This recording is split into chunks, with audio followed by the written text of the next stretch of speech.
Welcome, gamers, to this week's episode of Last Call Gaming. We're on episode number 77. My name is Craig Prowse, and joining me today is the ever-so-handsome Gino Prowse.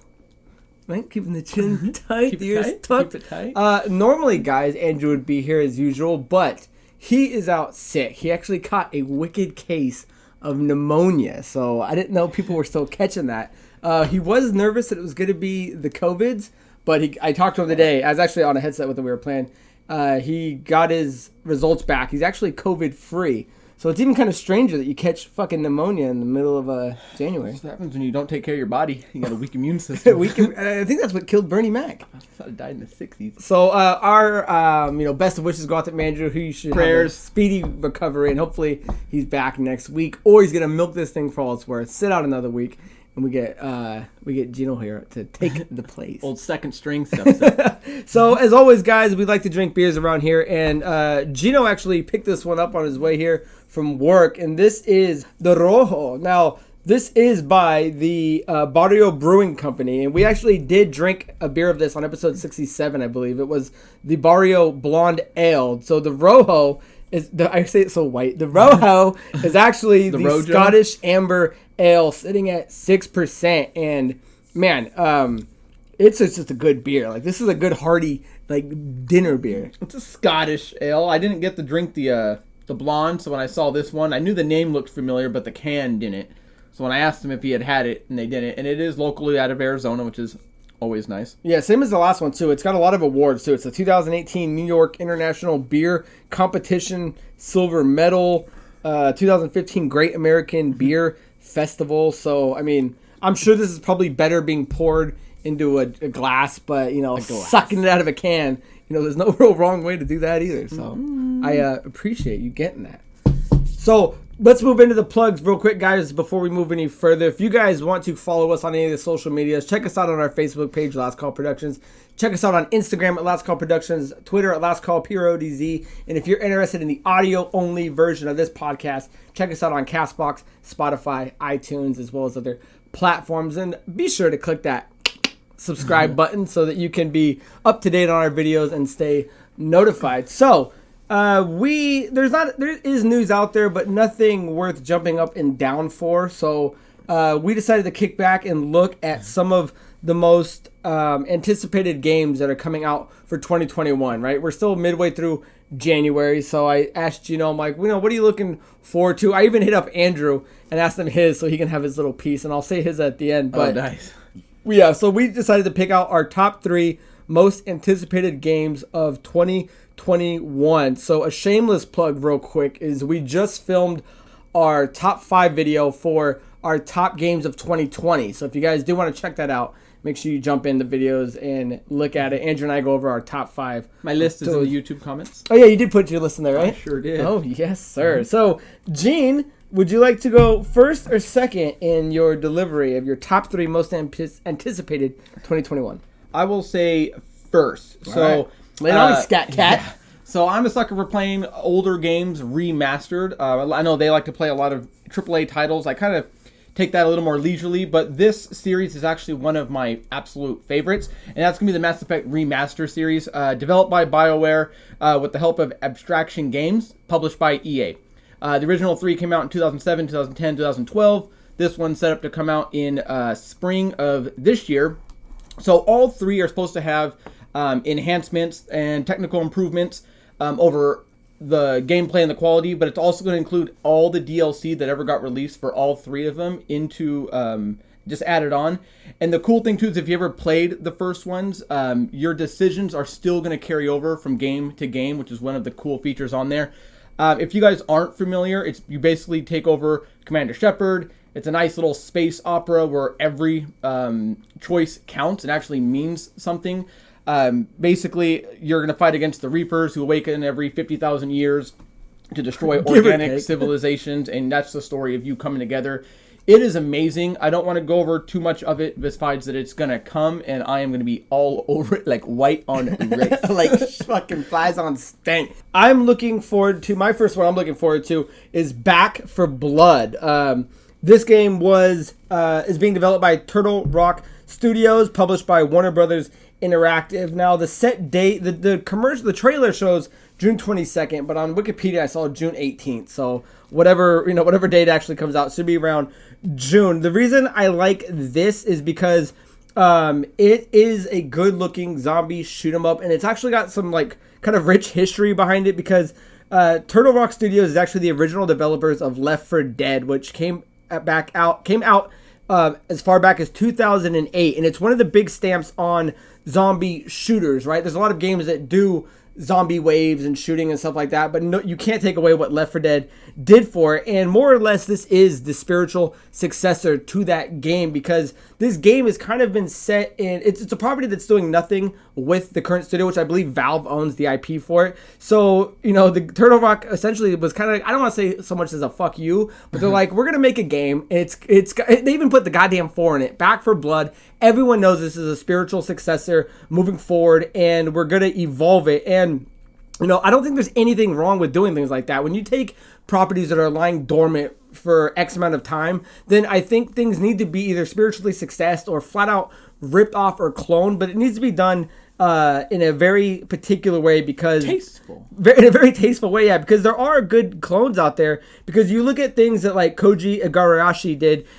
He was a big Castlevania series producer, and he put out Ritual of the Night and Curse of the Moon. Those games are fantastic, games that are kind of reminiscent of Castlevania Symphony of the Night. And if you get Back for Blood being anything like what Left 4 Dead did for the cause back in 2008, moving the co-op, zombie shooter forward, then I'm looking for that. Because what they also came out and said was that this game's going to be more than just what the old ones were. The archetype for these characters aren't just like lovable kind of, everymans. They're going to be characters that either A, are extremely lucky to survive where they're at, or B, that they're actually immune to the disease. So these guys have kind of built up this bravado that they're badasses. Because when you watch that trailer, one of the coolest guys in it is like a big fucking dork who like lights up the fucking Mazel Tov or something like that. I thought I was going to hate him. He was like badass. Yeah, he's hilarious. And one of the cool things that they're kind of adding in is they want to build a progression system, and what they've done is the progression perks that they're adding is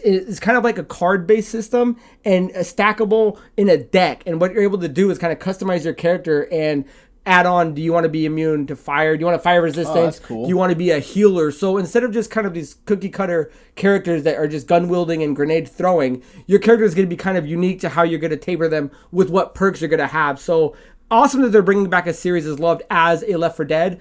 But the fact that it's being evolved and now Back 4 Blood is going to be that game that I think a lot of people are going to have their eyes on. The beta play is already out, so you can actually go on YouTube and watch a lot of it if it's something you're interested in. But come June, that's definitely me and 3 others I want to jump on with. I'm assuming it's going to be Gene and a few others. But yeah, it looks great and easily one of the most anticipated games for me moving into 2021. Very nice. Yes. I didn't know it was a beta. I was actually going to ask if there was gameplay footage. Yeah, there's gameplay footage. I think the beta, I think you could do it as late as like December something. So now come January, all the beta testers are playing. There's YouTube stuff up. I was watching some of the gameplay on it. Dude, it looks like fun. I'm not going to get into any of the spoilers, stuff like that. You want to check it out, because come closer to June, I'm sure we're going to have a lot more to talk about it. Oh, of course. So that leads into my number 2, which goes, and I was not going to argue with my number 1, but number 2 is going to be Gotham Knights. It's an upcoming action role-playing game developed by WB Games Montreal, publishers WB Interactive Entertainment. They revealed this to us in DC Fandom in August, but it's set to release sometime in 2021. They haven't hammered down the date yet, but basically they're giving us an open world Gotham, and this is no spoilers, right in the trailer of the game. You get a message that Bruce Wayne is going to be dead, and basically it assembles the whole Bat family as we know them, which is going to be Nightwing, Red Hood, Robin, played as Tim Drake, and Batgirl. And pretty much crime is coming to an all-time peak, so they have to come together to really defend. It's going to introduce some classic villains, but it's really going to introduce us to the Court of Owls. And so a lot of cool things, a lot of cool things that the game had that, because if you played any of the older games, they're amazing. I actually slept on Arkham Knight and just beat it last January. And I was like, why did I wait so long? I mean, they're amazing, amazing stories. As far as this one is, even though WB Montreal, I think, did Arkham Knight, it's a completely independent story. So it's not going to have any continuity with any of the other things, which is going to be kind of interesting. It's going to be, you can beat the game solo, but the main thing with, I think with me and him are going to do, it's a 2-player co-op. You can drop in and out. It's not going to affect the other person's gameplay. You can go anywhere in the game, which I thought was cool. It doesn't have a real linear storyline. So if you say, example, go to beat Freeze and then Penguin and then Riddler, those guys kind of level up accordingly. But if you wanted to play the map in any other way and go here first and then there, your Mr. Freeze is going to be stronger than that. So it really depends on how you play the game. And when you level up, enemies level up with you. So it's in adjacent with what you're doing. The cool thing that I was really liking is it adds the RPG element to it. Like, you're going to get health bars now, and you're going to see damage. You actually have a level up system. So to take a game that's already fucking great, as in Batman, and add the RPG elements to it, and then give a 2-player co-op, like, this game looks amazing. Yeah, that's definitely the Batman game I've been waiting for, because I've been dying to play some Jason Todd Red Hood. So hey, my son's name's Grayson. I'll just say that. For a reason. My number 2 that I'm looking forward to is Ghostwire Tokyo, developed by Tango Gameworks, published by Bethesda Softworks. Now, originally, this game is set to release in October of 2021 as a PS5 exclusive, as well as PC, but console exclusive on the PS5. But it's a Microsoft-owned game. This game is ran by Bethesda, which, Microsoft just recently purchased. The deal's not done, it's pending, but by the time this game comes out, it should be more than done. But it's one of those things that, again, I find extremely interesting, because how do they move forward with that? And everything I've been reading is kind of showing that this game is now just going to be a timed exclusive for Sony and the PlayStation 5, and it will be eventually playable, and I'm assuming day one on the Game Pass. But it's a first-person horror game, and it's being led by Resident Evil studio vet Shinji Mikami, who previously created The Evil Within. So if you've got horror elements in your game, then you're looking good if you've got a guy who is very familiar with Resident Evil and helped create Evil Within. You know what I mean? There's nothing to sniff at with that. The story, there was 2 different trailers that came out. One looked kind of mystery, I've got to solve it, I'm detective-like. And then the second one came out that fucking slammed you with this action-packed, fucking anime-looking game with powers and all kinds of crazy-ass shit. So I really like the way they're doing it, and as far as I can tell, more reading it, it leans more towards the action-adventure with horror elements over the survival horror that you would kind of see more with the Resident Evil and Evil Within type games. So I like the fact that they're still taking that and moving forward with it and giving it more of the action twist, because that more fits my style than it would the other way around. And the fact that it is now just going to be a timed exclusive instead of exclusively behind Sony's wall is all the better for anyone that's looking to play Xbox with it. So yeah, Ghostwire Tokyo looks fantastic. If you haven't seen it, go check it out on YouTube. Yeah, I was going to say that second trailer with the action kind of made it more attuned to what I like to play, because I don't really play survivor horror. Yeah. But once they started showing the BioShock way of the powers, the first person like, action, it looks good. Nice. What's your number? So number 1 for me is actually going to be a one that I think a lot of people are looking forward to, is going to be Halo Infinite, which is the first person shooter of the Halo series, developed by 343 Industries, published by Xbox Studios. It's technically the 14th installment in the actual Halo franchise. Everybody knows the original release date for this game was supposed to be last year in November. We kind of got off on that with all the bad trailers and all the bad stuff that was coming out. So it's most likely, the release date says late 2021, which probably means fourth quarter. So you don't really have to explain this game. I mean, I think everybody knows what Halo is, but Halo 2 is really where me and him started hosting our own LAN parties and having a bunch of people over and doing tournaments. So it's always had kind of that special place with us. Halo 1, actually, we used to skip school with Brandon and Sean and just play that game. So now that it's going to be coming out, and I think because it got postponed, I'm so much more anticipating it now with the Cyberpunk stuff going on. He's foaming at the mouth. I really hope that they don't do the same mistake and it just comes on to the next gen system to make it as good as it's going to be. I think with them releasing it a year, that's what has to be the case. So again, really looking forward to this game. I usually only play the Halos. I played all the installments, 1, 2, 3, 4, 5, and I always played them online. Me and my buddy Daniel, within the last 2 years, end of 19 and last year, we ended up beating all the stories on all of them. And now I used to never do that. Now I'm so engrossed with the stories within the last 2 years that I'm kind of dying to find out what happens after Halo 5. So adding on that year tension actually hyped this game up from my 2 now to my 1, because I really want to see what the holdbacks do, what kind of stuff, how good it's going to look. Yeah, it's really cool because I'm on the warpath. Yeah, not many games / studios, have the ability to fully push a game a year and not worry about it. But when you're fucking Microsoft's flagship title for Xbox, then if you need a year push, you get a year all the time in the world. Yeah, you can push that game back, and if anything needs to be perfect upon release, then it is going to be Halo Infinite. So my number 1 game is Far Cry 6. Now, this is developed by Ubisoft Toronto and published, under the actual Ubisoft umbrella. This original release date was February 18th, 2021. So that should have been less than a month from today. But on October 29th, 2020, they said it's going to be pushed back due to, COVID and yada, yada, yada. And they didn't give it a... I'm trying to squeeze as many Seinfeld references as we can. But they didn't give it... as far as I can tell, they haven't given an official release date yet. But unlike a Halo that gets a year pushback, I don't see Far Cry 6 being pushed back from February to February. So I would assume, it would probably be sometime in like June, July, August at the latest. So this was a game... I wasn't a big Far Cry fan to begin with. I never played 1. I never played 2. I slept on 3 for a hot minute.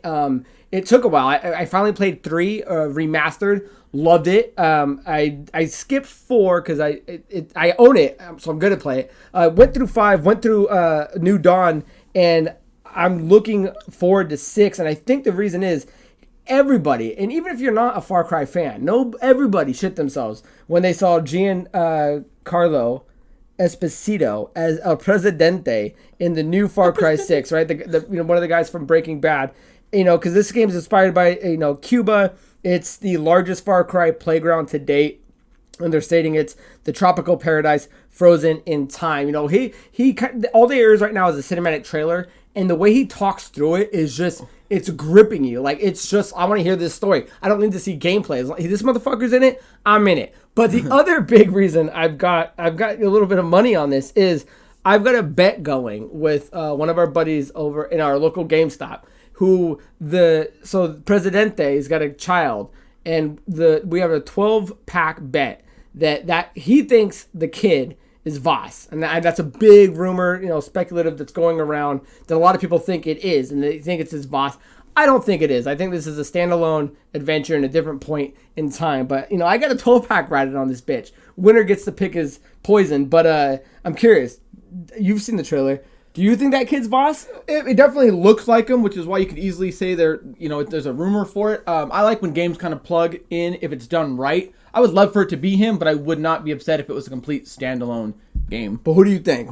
I got 12 beers riding on this. I'll say it is him. It is? Yeah. That hurt. So I want to know what you guys think too. But also, what I'm hoping they do in Far Cry 6 that a lot of people are kind of split. When you got an antagonist or a protagonist like in Far Cry 3 that has words and an identity and dialogue and reaction with the villain, they like that. That's why Far Cry 3 is extremely special.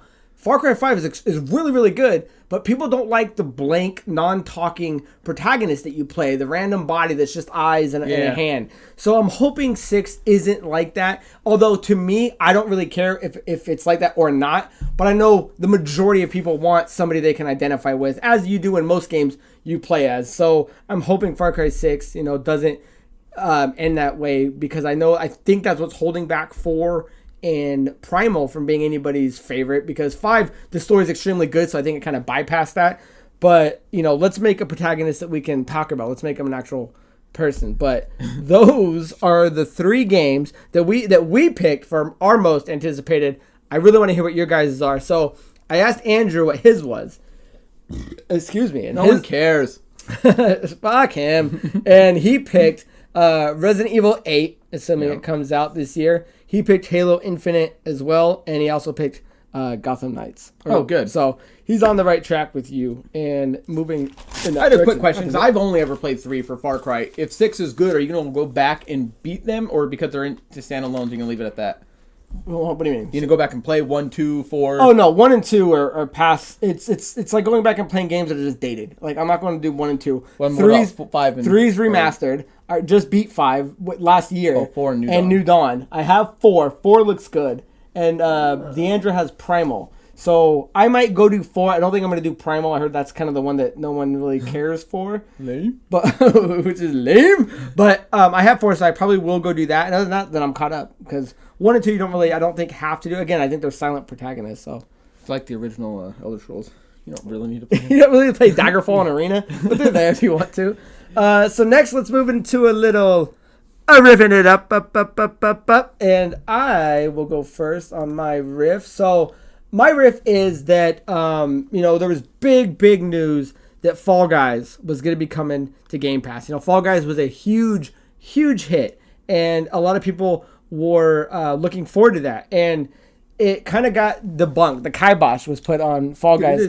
I think I get the kibosh on the Game Pass. And so this is coming from comicbook.com, and this is how this reads. This says, Xbox Game Pass and Xbox Game Pass Ultimate are off to a rough start for 2021.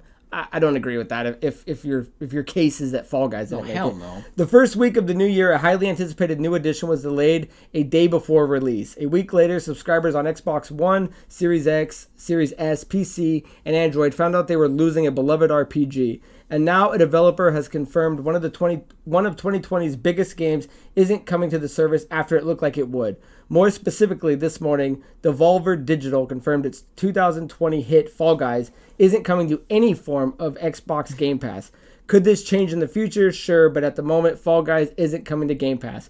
Speculation that Fall Guys was being added began after the official Xbox Game Pass Instagram account literally said Fall Guys was coming to the subscription service. Not long after this, Tom Warren reported on what the official social media account said, which prompted a response from Devolver Digital, publisher of the game, which confirmed that there are no plans for Fall Guys to come in any form of Game Pass. Now, that's a big kind of letdown because I was even talking to Gino earlier. I don't know if he saw this. He was still under the assumption that Fall Guys was coming, and I don't know why you wouldn't. Yes, it's a huge game that no one saw coming, but it was a free game on the PS Plus, which that's how I have it. I'm a PS Plus member. That's how I got it. It's already on PC. It is the best looking, to me, cross-platform game that nobody can complain anyone has an advantage over anyone else. You know what I mean? All it is a run and gun, battle royal, get to the finish line, survive the mini game. So I'm confused of why they wouldn't, because it's not like Xbox or Microsoft couldn't afford to maintain that. And the new season 3 was just coming out. So unfortunately, that game I think would have been perfect across all platforms, and especially home on Game Pass would have got a lot more eyes on it. I think there's something that we're just missing. You don't accidentally say on your official Instagram page that a game's coming to Game Pass that's as big as that. And then other people it's like them saying they announced it with Sony and they walked up and said that we're doing it with Philips. It's just, that's not an accident. Yeah. Something happened that we don't know. Maybe Sony's like, hey, I'll pay you X amount of more to keep it free. I don't know. But you're not bossing out Sony you're not bossing out Microsoft with money. Yeah, you know what I mean? So if Sony there's no amount of money Sony could go, oh, I'm going to give you this. And Microsoft be like, when it's a dead ringer wrong, you don't post 10 that. times more than that. Here's $1,000. Let's keep it on PlayStation. I don't know. I think there's something but I'm with you though. Yeah, behind the story. But reading that though, what's the RPG that they lost? Let's see. The article goes. I mean, not that you have to get into it, but I'm just curious. I haven't read that article. Yeah, I don't know what the RPG was, but I don't know who the RPG is. No worries. I think there's something more to that story. I mean, yeah, it sucks. I never even played Fall Guys. I know it's huge. It kind of got edged out with Among Us this year with all the Game Awards. It'll come, or I'll buy. Get it on PlayStation and play it eventually. But for me, not a huge deal. Don't really care. There's other platforms you can play it on. Yeah, so I mean, it's just kind of odd. Like he's saying, like it was officially announced on Instagram. This is why I'm kind of always weirded out where these official statements are coming out on social media platforms. And the day after they're every time retro, it's on our social media. Like why? Why is it coming out on your Twitter and your Instagram? Retcon. Why is this not on an actual site? Why is this not on your site that I get to read? It's like, oh, Instagram says it's coming. Because there's more people on social media platforms. It's just so odd that now we're living in a thing where I get my news from Instagram. It's great. Before we filmed this, I randomly was like, oh yeah, well, Fall Guys is coming to play. It's like, no, it's not. I was like, I guess no. it's not. So anyway, that was my riff, guys. If you let me know if you're mad about it or you don't give a shit. Most people have played the game, and I think it really found its home with. And it was on PC. I think a lot of people found its home on Sony, and that's where I play it. So. My Rift is something. It's a game I don't play at all. I just think it's really cool coming out of a year with COVID and all this kind of stuff. And that's that Fortnite just released that their 2021 year as far as money accolades is going to be set at $20 million, which is actually a $3 million boost from last year. So throughout 21, I'm just going to spit a couple facts and I'll kind of say why I like it. So. This is so it's going to be spread out between seasons. So it's going to be set up as $3 million per season of the game as it goes on between different things. And then they're going to have $8 million set aside purely for tournaments that just haven't been announced yet. So that, there are going to be stuff that's coming and stuff for everybody. There's a ton of stuff in the article. I mean, there's going to be, one of the cool things was that some of the tournaments aren't just going to be on a platform. They're actually going to be played cross-platform. So if I'm on my Xbox and he's on his phone or whatever, we can all kind of play together. And there's going to be separate tournaments just for console players. So one of the other things I was reading is even though there's hardcore pros, there's actually a bracket that's just for like casual competitive players too. So there's kind of a niche for everybody in these qualifiers. They start February 4th and the finals are on March 12th, which is when the first one kicks off. I think it's really cool, like I said, because even after COVID it happens that esports are really still just thriving. I bet there's more people now than ever that are actually playing games and addicted. And it also shows that Fortnite has no signs of slowing down. I mean, they're adding more. I think they just got, correct me if I'm wrong, the Halo skin. They just got a whole bunch of stuff that is going on in Fortnite. And they just got the Kratos God of War skin. So, they're getting skins from every platform. And this is good for two types of people. It's really good for streamers because they still have a huge audience that actually appreciates this. I was talking to a guy at work who's actually, a streamer. And he was just, like, before this, he was saying, like, I'm going to start with Fortnite and then start moving up into the games I want to play because that's the audience. That is a good spot to start for streamers just because the audience is so huge. And it's still good for aspiring pros or even people who super want to play competitively. Like, this is a game that you can sell out and go do a qualifier and make $100,000 or $50,000. Like, it is a big audience, and it's just nice to see that it's still going along. It wasn't a flavor of the week, and it's still really competitive. Yeah, Fortnite's they're printing money at this point, so... that is the end of our riffs. Let's move into a little, what are you up to? So, Gino, what are you up to? And this could be games, movies, books you're reading, trips you got planned. What are you up to? The only thing I'm really up to is Pokemon Journeys just came out, season 3, I believe. So I just started watching that. I'm on the tail end of Rebels. Up to date with Mandalorian. Star Wars Rebels. As far as what I'm watching. What I'm playing was actually, and I said it, I think last time or the time before that was Immortals Phoenix Rising. But I go into GameStop to get Craig his gift for this, and I fucking see a game I played back in 2004 when I was a sophomore, Neverwinter Nights. And I used to have the computer version, and I didn't have a great computer, so I remember playing it all the time and kind of... But I'm over there and I see it, and it's the enhanced editions on there. I didn't even know that had come out. And basically what it is it's the game, all the DLC, all the expansions. So I grabbed it. It was only like $14 or something like that, and I gave it to the guy. And I had 2 $5 off coupons, so it ended up being like $4.99. So I had to snag it. And I'm like I said, I'm a sucker for playing remastered games that I've already beaten, and that is no exception. After just coming off of Baldur's Gate last year, that's always in my mind. And I've just been hooked on that. Like, I created 2 guys already. I'm hours into it already. So I kind of took a break from Phoenix, knee deep into Neverwinter Enhanced. Yeah, because what was the thing we did? What was your PC one? Was that a PC one that you? Yeah, so the original one was like 6 I got it from Hastings. Yeah, so what it was is you needed to change it. For it's like 6 discs long. 5 of them are the install. One of them is the Hordes of Underdark DLC.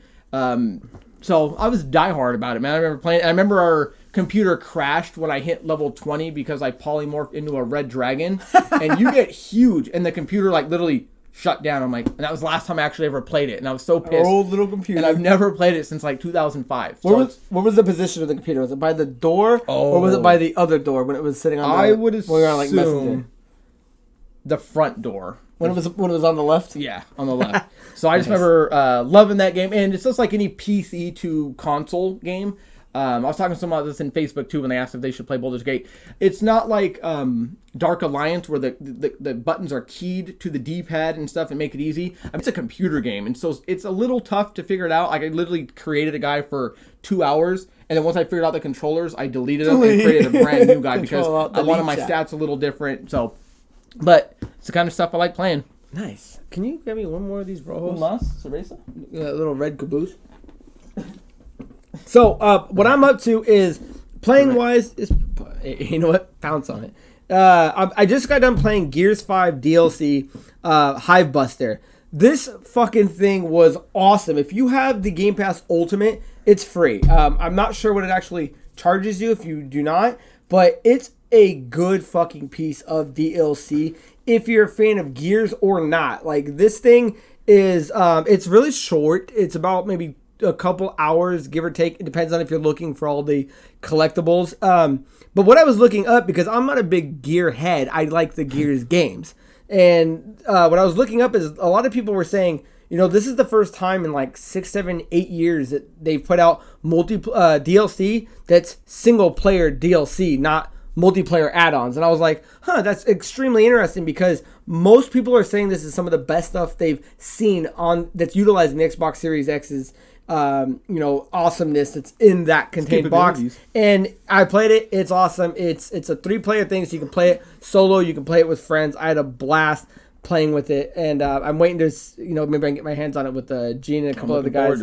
I just started reading, though, maybe a week ago, Ready Player 2 by Ernest Cline. I got that as a gift from Miss Deandra, and it's an awesome book. Completely nostalgic, completely 80s retro stuff. So check it out if you guys can. And watching, I just started watching Attack on Titan, the final season, which is airing on Hulu. I'm on episode 3. I think 6 are out right now, but this is all Japanese subbed. But any of the previous seasons you can watch that are now dubbed. Fantastic stuff. I forget, do you watch Attack on Titan? I watched season 1 when Grayson was born. So 4 years ago? Yeah. And I've been meaning to catch up, and it just doesn't seem like it's been that long. Like, literally, it feels like I just finished it. But fuck, dude, it's been 4 years. But yeah, right up my alley. I've no problem. Hey, I know your alleys.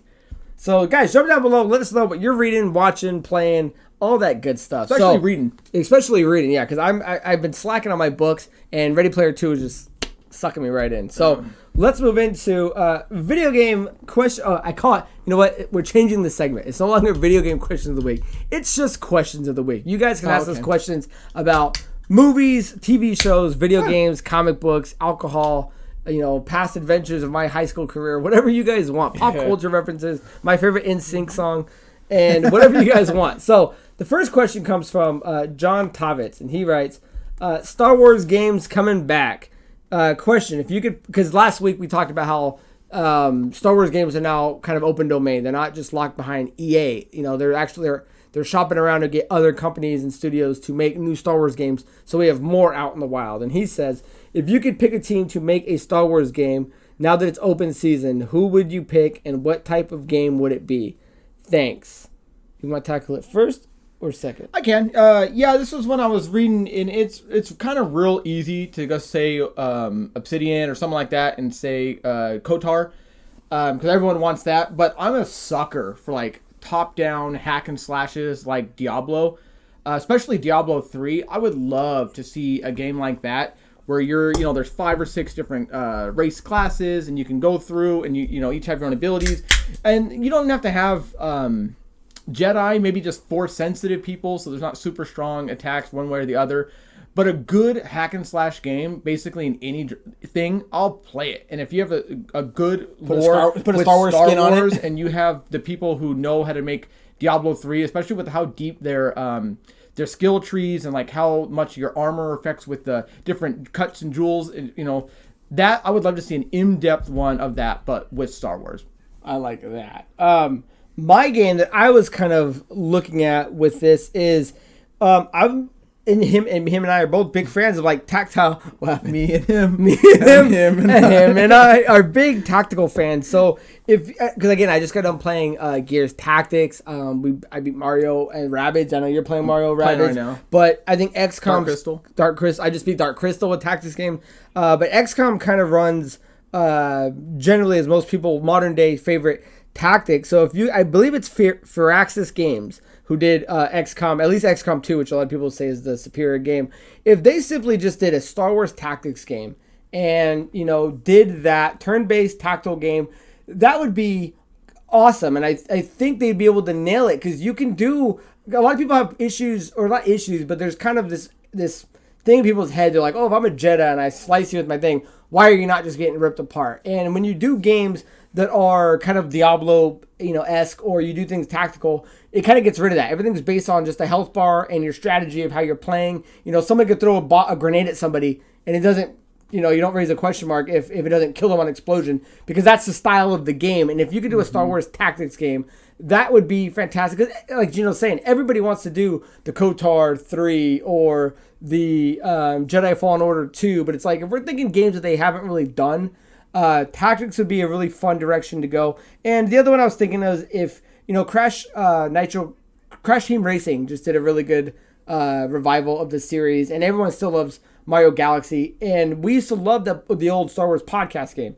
If you could get Beanox, which I believe does CTS, Crash Team Racing, or CTR, do that. If you could do a new podcast racing game and do it kind of in the funny, zany animation that they do, and have your Darth Mauls and your Anakins and do a racing game, I think that would be really cool too, because you could put that on every platform, and it wouldn't be something that has to be, oh, what are we adding to canon? What are we adding to this? Who are we changing? Just make a racing game. It doesn't really matter who, but those would be the two games. Every good franchise has a racing game in it. Every good franchise. Star Wars needs to get one. So let us know what you guys think. Star Wars is the big talk right now, and who's going to do what.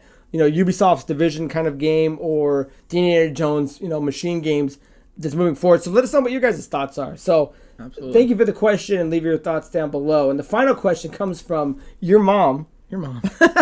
Lisa Perales. Finally, she starts writing in on this show I've been doing. And she writes, great show, obviously from the last one. It says, I have a question. How long does it take you guys to prepare for each show? So, slightly different between me and Andrew or Gino, but generally speaking, we do the show on usually a Thursday or Friday, and I try to have it up either that night or the following day.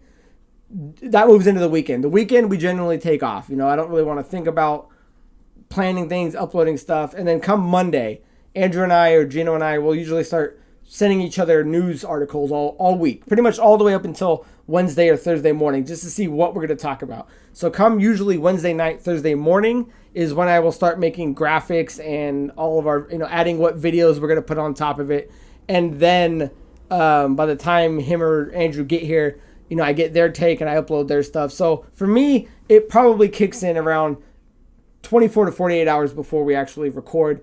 For you guys, I don't know, maybe the day or the week, I don't know. Yeah, I wasn't for sure if I was doing it until yesterday, and then even then we weren't sure on the date. So with work and everything like that, I kind of got a little bit together the other day, but really I got all my stuff kind of prepared as I was working today.